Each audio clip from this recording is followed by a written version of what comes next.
Senior Mossad officials encouraged members of spy agency and citizens to protest government's plans for judicial overhaul, but authenticity of leaked intelligence documents cited sources was denied by spy agency and questioned experts, U.S. media reported on Saturday.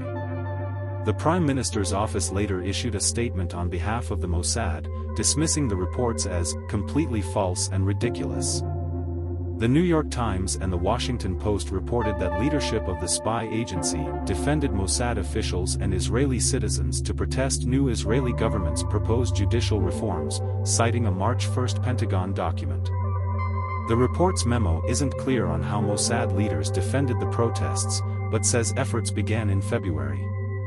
The information was labeled FISA, indicating that its collection requires the approval of a federal judge, as mandated by the Foreign Intelligence Surveillance Act. Using intelligence signals, cutting off communications to gather information, means that the U.S. obtains its information through an act of espionage against its closest Middle East ally. The Prime Ministry issued a statement on Sunday strongly denying the reports. The publication in the American press is completely false and absurd, the statement said. The Mossad and its officials did not and do not encourage their employees go demonstrations against the government, political demonstrations in general, or any political activity, the statement said. The Mossad and its incumbent officials have never dealt with issue of protests and have remained true to value of imposing that has guided Mossad since its inception, statement said. The intelligence was also questioned by many on social media and by Tamir Heyman, a former military intelligence chief at National Security Studies Institute think tank, who suggested that the United States may have confused former Mossad chiefs with incumbent.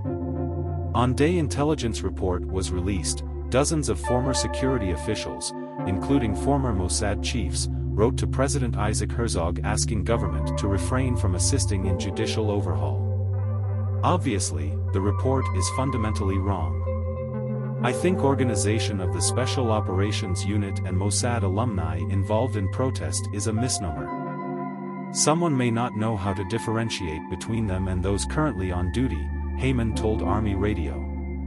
Speaking to the Washington Post about the leaked documents, Natan Sachs, an Israeli academic at the Brookings Institution, later tweeted that it was a likely misinterpretation of what had been heard, Mossad, IDF etc. homogeneous enough to do anyway.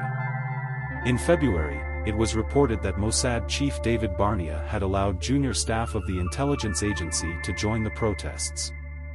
According to reports in the Hebrew media, department heads and more senior people were banned from attending the meeting. Protests against government's plans to derail country's judiciary entered its 14th week on Saturday. The demonstrations continue amid a fierce wave of terror, and even after coalition halted law late last month to allow dialogue over its highly divisive efforts.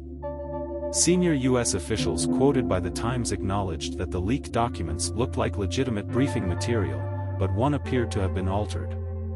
The Times acknowledged that even if they were real, the document might not be accurate.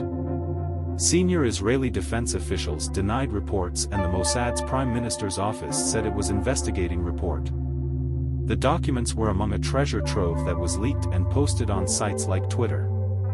They are labeled as confidential and are similar to routine updates that the U.S. military's Joint Chiefs of Staff will produce daily but not publicly distribute.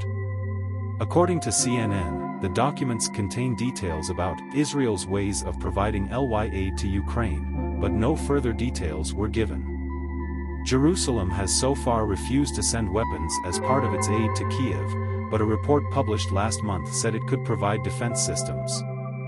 Prime Minister Benjamin Netanyahu's coalition's proposals for overhauling judiciary aim weaken courts' ability to function as a control over parliament and give government near-absolute control over appointment of judges. Critics say the plans will politicize the court, remove key controls over government power and severely damage Israel's democratic character. Proponents of the measures say they will rein in a judgment that they claim has crossed its lines. The Attorney General warned that the coalition's current package of laws would give the government almost unlimited power without providing any institutional protection for individual rights.